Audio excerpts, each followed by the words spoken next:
Ecos de una vida humana capítulo 10. Obsesión. Lo que alguna vez fue el planeta Tierra ha sido reducido a un campo de escombros flotantes. El núcleo, ahora expuesto, arde con una luz incandescente, desgarrado por grietas por las que emergen haces de energía ardiente que se extienden como cuchillas luminosas. Fragmentos de la corteza y la atmósfera se dispersan por el vacío, convertidos en asteroides incandescentes.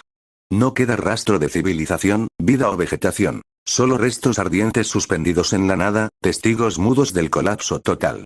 La obra de King, impulsada por el Absolute Solver, no solo aniquiló a la humanidad, sino que arrancó la esencia misma del mundo. En un escombro flotante, lo que aparenta ser Tessa Elliot es, en realidad, una burda y macabra imitación. King ha reclamado su piel, distorsionándola en una marioneta siniestra que aún conserva la silueta de la heredera humana, pero despojada de su calidez. Sus ojos, ahora 2X luminosas, arden con una energía oscura y burlona, revelando la corrupción del Absolute Solver bajo la fachada.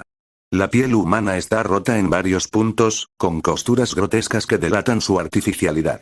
Su sonrisa es amplia, exagerada, como una máscara de teatro fundida con locura.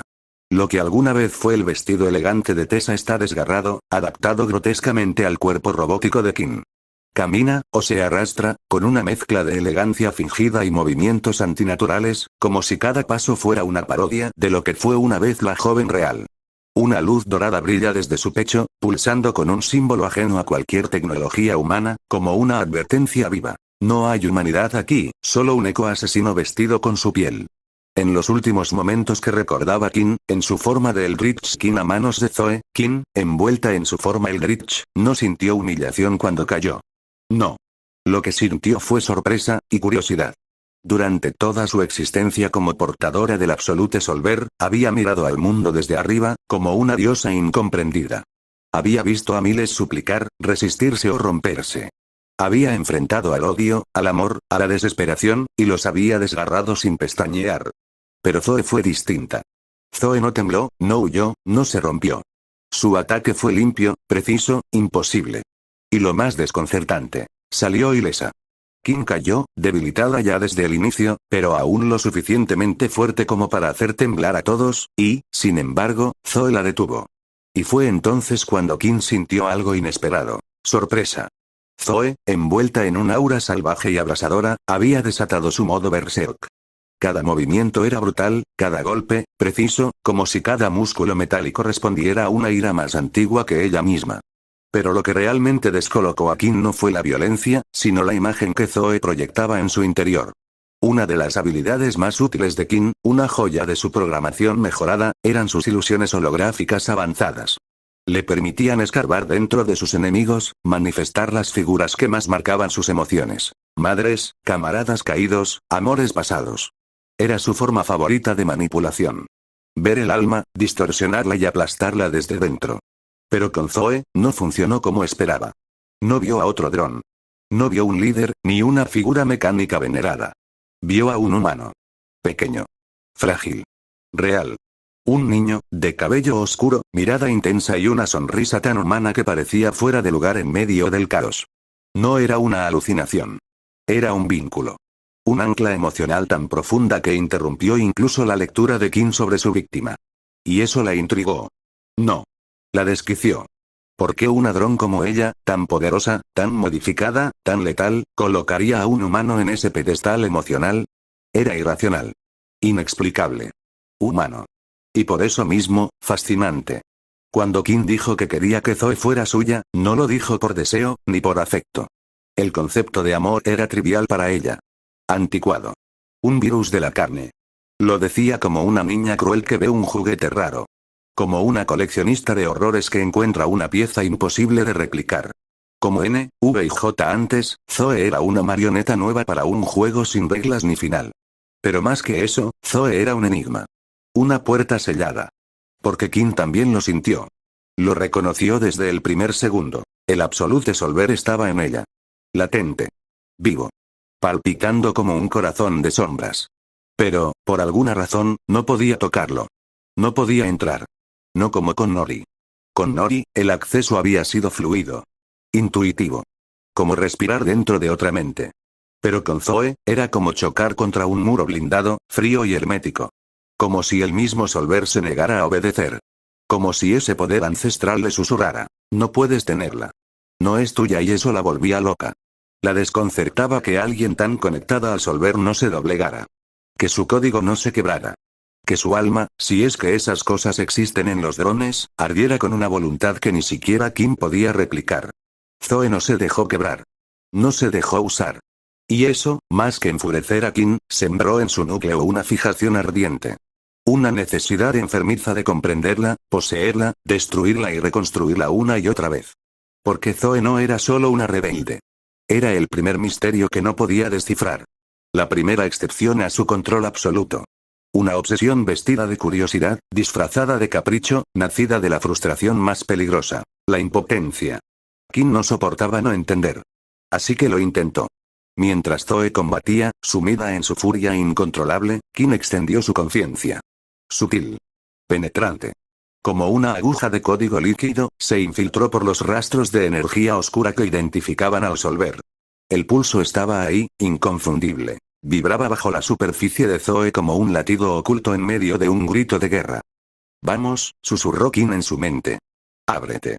Déjame ver lo que escondes, y por un momento, sintió que lo lograba. Sintió el eco de las puertas, el murmullo de las entidades biomecánicas que habitaban aquel espacio sellado. Vio brevemente la forma del núcleo de Zoe, el corazón latiente que tanto codiciaba. Pero justo cuando extendió sus sentidos para poseerlos, el Solver reaccionó.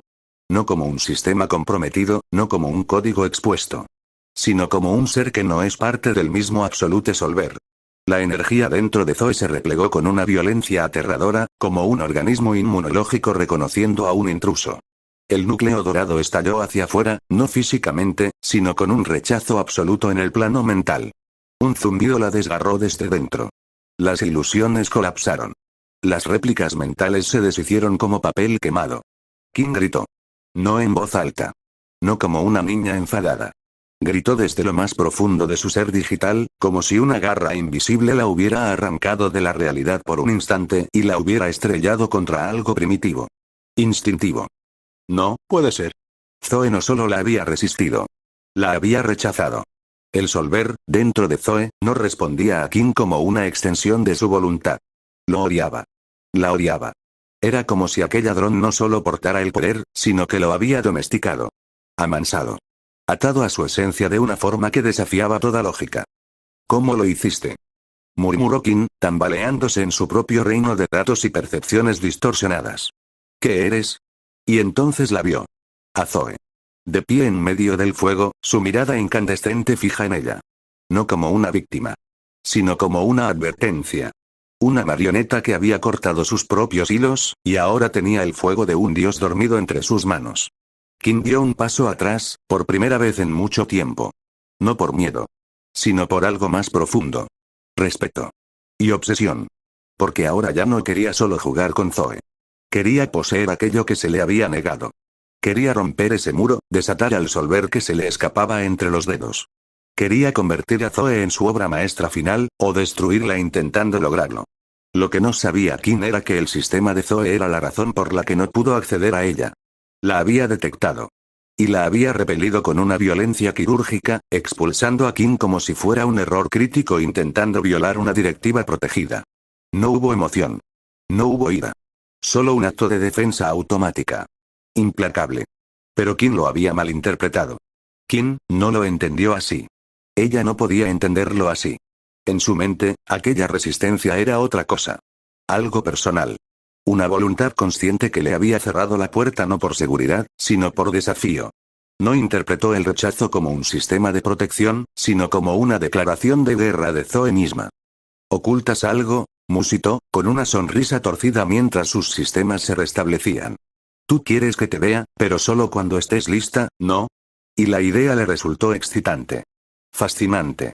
Terriblemente equivocada. Porque ahora, más que nunca, estaba convencida de que Zoe era algo especial. Algo que había evolucionado más allá del Solver mismo. Un nuevo tipo de huésped, de receptáculo, de amenaza. Y Kim no soportaba la idea de que alguien pudiera tener algo que ella no comprendía. Así que su obsesión creció. Ya no bastaba con poseer a Zoe. Ahora tenía que desentrañarla. Romperla. Destriparla hasta entender qué la hacía única, qué había en su código que incluso el Solver protegía con tanto celo. Lo que fuera ese sistema, lo que fuera ese muro, se convirtió en su nueva obsesión. Porque si no podía tenerla, la destruiría antes de dejar que alguien más la tocara. Y para hacer eso tendría que modificar sus próximos planes. Fin del capítulo 10.